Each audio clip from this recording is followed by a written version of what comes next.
Welcome to Movies, Films, and Flicks. I am Mark Hoffmeyer, and joining me for a second time is a man who gets so angry at Facebook polls featuring Die Hard vs. Gremlins that he attacks the 18 people who dared vote for Gremlins. It's Tom Tresemer. Hey, Mark. Good to be back. Thanks for having me. I mean, Gremlins was losing to Die Hard spectacularly. I mean, it ended up being like something probably 70-30, and you're just online hating on the Gremlins fans. I'm really glad you brought this up because last night when I was going to bed, I thought about this, and I think me voicing my opinion changed the flow of that vote. That was like an online filibuster, and I went off on a tangent and completely swayed that vote into Die Hard's favor. I feel like you bullied some people into just submission. Sometimes you got to bully somebody into common sense. Onto movies, films, and flicks, arbitrary polls. Yeah, I mean, sometimes you just need to fix people's, they need to have the right opinion. You know what's funny is, so Tom, I know you. We spent a lot of, we've been Facebook friends for, I think, 6 years now.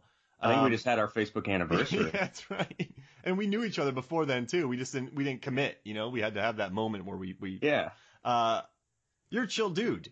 But on Facebook, on these polls, you're a different person. So when people read your stuff on movies, films, and flicks, they're like, "Who? This guy is out of his mind." And then when I talk to you, you're super chill.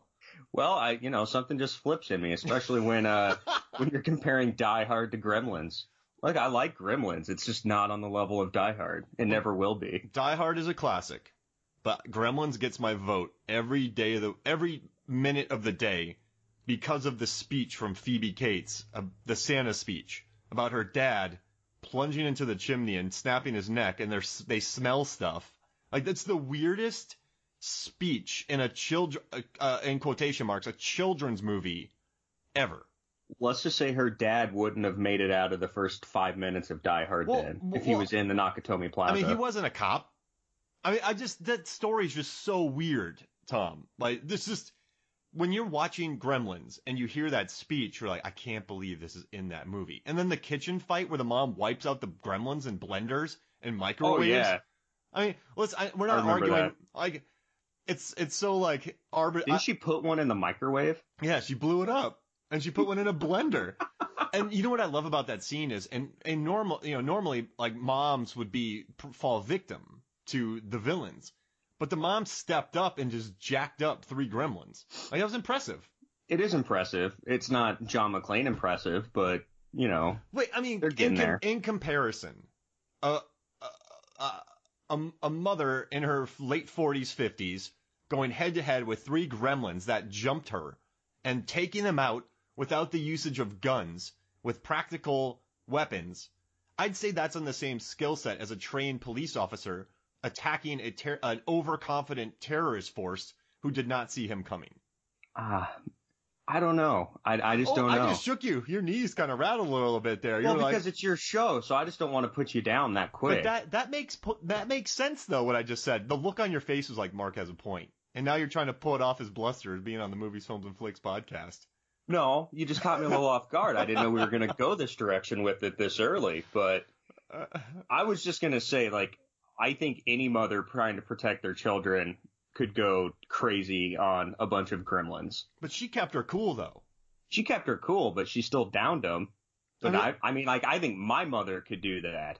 She went I guess she went full mama bear. She would go like full mama bear and stuff them in all the egg beaters and blenders she could find. I'd have to stick mine in the Vitamix. I wouldn't want to wreck the Vitamix. I love my Vitamix. And Could you get one in a Magic Bullet, or is that too small? I like my Vitamix. And I wouldn't stick it in the microwave, because you know how much cleaning that would be? I would just... it'd be way too much cleaning, unless you had one of those plastic, like, dome covers. I would rather take a couple a couple Gremlin bites than clean a microwave with an exploded Gremlin. So I got a question, because it's been a long time since I've seen that movie. They use the little Gremlins use weapons at times, don't they? Oh yeah, they're throwing knives. And the second one, they're using guns and throwing pots and pans. If they had no knives or props, don't you think a human could take a couple gremlins pretty easily? I mean, they've got a good bite to them, but it's not like their mouth is that huge where they could like rip somebody's throat out. Well, it could get your throat, and they're smart, so they could go after your eyes. I would say they have the strength level of a baboon, and a baboon immediately goes for eyes or throats. Okay. They know what's up.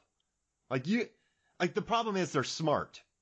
That's the main issue with them. You know what I mean? Are they smart like crow level smart or raven level? They're watching Snow White and singing to it. Okay, that's pretty smart. I can't even sing to Snow White. And that's presumably the first time they had watched it. Okay. You got a point there. Your first point of this conversation.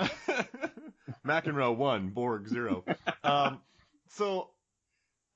right, yeah, that was a good I love Gremlins. All right, so actually, in Gremlins 2, Phoebe Cates does punt the flashing gremlin pretty far. I remember that. So you can take these things out. Like, it's not... I would rather fight a gremlin than that blonde terrorist in Die Hard. Oh, yeah. From Die Hard 3? No, from the first Die Hard with the long hair, who gets hung. Oh, I'm sorry. I thought you were talking about the blonde, the female blonde. Who slices and dices? I'd rather fight... Jeremy Irons' no love way. interest. I'd rather fight the big blonde guy in Die Hard than the slice and dice lady. The Norwegian model. She made necks explode in Die Hard with a Vengeance. All to, what's that song? Johnny Comes Marching Home. Oh, yeah. I mean, that was a legit scene. I saw that in 6th grade and I was like, this is awesome. All right. So, you're joining me today. We brought you in for the first time for A Good Day to Die Hard. We love that movie. And that's a hacking movie. And then I'm bringing you in for this movie, which is a hacking movie. I feel like we gotta have some connecting themes to every podcast I join you with. Yeah, so we're doing a 90s hacker film, and so you suggested this, and I hadn't watched this movie I would say I watched it on VHS probably when I was 16 to 18, came out in 95 when I was 13, so I watched it then, so it's probably been easily 17, 18 years since I had watched it, and I like this movie more than when I was younger, because a lot of people talk about this movie. There's midnight screenings. They're like, oh, we make fun of it. There's some bad lines, the dialogue. But you watch this movie, and I think the reason why it's still relevant and why there are midnight screenings and they're doing 20-year anniversary screenings for it is that the characters in this film almost feel like a family. The hackers aren't bad. And this movie came out in 95, and it was just like a kind of rebellious high school hacking movie with a very weird sense of style. The costumers were all British, and they added this weird sensibility to it. And it's just, I like the way that these characters interact, and I thought Ebert made a great point when he was talking about the actors in this film, and he said, what did he say? Well, I just like how the actors, they feel real, and their conversations, like when Freak is arrested, I'm freaking, and Matthew Lillard, I like Matthew Lillard's character in his serial killer, because cereal with a C. Yeah, I love that. And like the food cereal. They named the cereal like the something, but I like how every house he goes to, he's like, hey man, can I stay here? Like he's kind of homeless, he can't go home. He goes to Johnny Lee Miller's house, and there's a scene where the mom's like, hey, help yourself to anything in the fridge, cereal already has. But he's this character who definitely acts out, but he has a sad kind of life. His parents don't like him because they miss Woodstock because of him, according to Freak. But yeah, I think all the characters are very relatable, and I think that's part of the thing. It has such a good following. Is I was reading an interview by Ian Softly, the director. Did I say his name right? Ian Softly. Yeah. Okay. And he mentioned kind of during the time that this movie came out that there weren't a lot of movies aimed at like teenagers and young adults, kind of that high school age. Yeah, and so when it came out, that was one of the few movies that was actually hitting that time period in people's lives. And that's what kind of drew that, all together. And people really related to those characters, even if they didn't necessarily relate to the technological aspects of it. Because you think about the 90s, in the 80s, you had a lot of high school movies. But in the early 90s, before Scream hit, and Dawson's Creek and all that kind of stuff, you had movies like Slacker or Clerks, which were the older generation, the Gen X 20-somethings, Ethan Hawke running around. Then you had Kids, which was a super hard R rated movie. This was a PG-13 film about, these kids weren't even misfits in their school. They were kind of the cool kids, or they didn't care. They weren't bullied. No, they definitely weren't bullied. So you have this clique where they're just kind of their own thing, and they made them seem cool. And also another thing I like about this movie is the bad guy. There's a line in here where he and the woman that Lauren Bracco, the relationship then, they have a lot of money, whatever. But I like when he Lorraine says, Bracco, yeah. She's like the main villain. He's like, there is no right and wrong. There's only fun and boring. And that really made up his character as a name. Like, he's just this nihilistic hacker who got a job with a major corporation, and he was just using it to take money because he was a nihilistic hacker. And I love that, there's only fun and boring. So he didn't have to do any of this, and that line makes him more believable in the way that they kind of use the 80s obviously had war games and movies like that, but they're using the internet to their advantage over people who didn't really quite understand it yet. That's a cool thing. Now, I know people are probably going to say I'm giving this movie too much credit, but it has. All right, you look at cult classics. I'm talking a lot, Tom. This is a movie you want to talk about, but you look at cult classics like Rocky Horror Picture or Boondock Saints.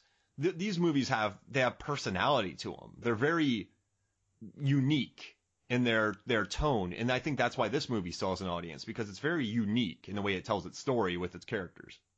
Well, and I think, too, the early foresight of what the internet could be, because, that was still very much in the infancy stages there in the mid-'90s. I mean, it was kind of right around the time that, email was starting to be used more widely among businesses and corporations. But I found a little thing here with Ian Softly that he wanted to make like a what's the next big thing type of movie. And he had previously directed Backbeat, which I think was about the Beatles. Yeah. I have not seen that, but it's kind of about the revolution of rock and roll. And so he wanted to find the next big movement. In here, they thought it was going to be computers and technology. I think for the most part, he got that pretty right on. Yeah. And, another way I think this movie has aged well is that the internet and the hacking in this film, it doesn't take place in this world. So people are like, oh, could hackers really do this? Well, the thing is, the hackers did do it in the movie. So it's not our world to analyze it. So they created this very different style of internet. Even though they did, they say that going through back doors to get into there's some smart hacking parts in this film. But I like how it just creates a weird world of hacking. So you can't. Especially, yeah, and like the depiction of what the internet looks like to them. And I found something where Softly said, like, he was looking at, the cocaine boom of the 80s was like the fad, and that's what everybody was wanting to do then to get their fix.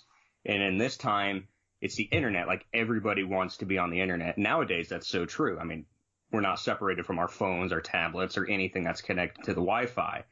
And so he was talking about it being kind of like this LSD trip that these hackers get. Like, that's the only way they can get their fix. And so it's like through the eyes of them, that's what it looks like. It's not realistic in its depiction, but how they wanted to visualize it and contextualize it on screen, with all these crazy, digits and numbers and symbols flying all over with all the color schemes and all that stuff, that's what they were aiming for. And also, I know this sounds weird, but, you have the different types of hackers. Angelina Jolie's mom is never home. Then you have Johnny Lee Miller, who was arrested in his parents' divorce. You have Matthew Lillard, who's homeless. You have people who maybe are, escaping from a certain lifestyle into this hacking world where they found their old subculture. So it's like another interesting thing. And I also liked how everyone drank Coke and ate candy, because you think about gamers nowadays and Mountain Dew and stuff like that. When I lived in Korea, a lot of the people who would go to PC bongs, they weren't allowed super energy drinks because they would play and get obsessed with that world all night. So all night hacks are not that far off from what actually happens with hacking in computers. Yeah. And also,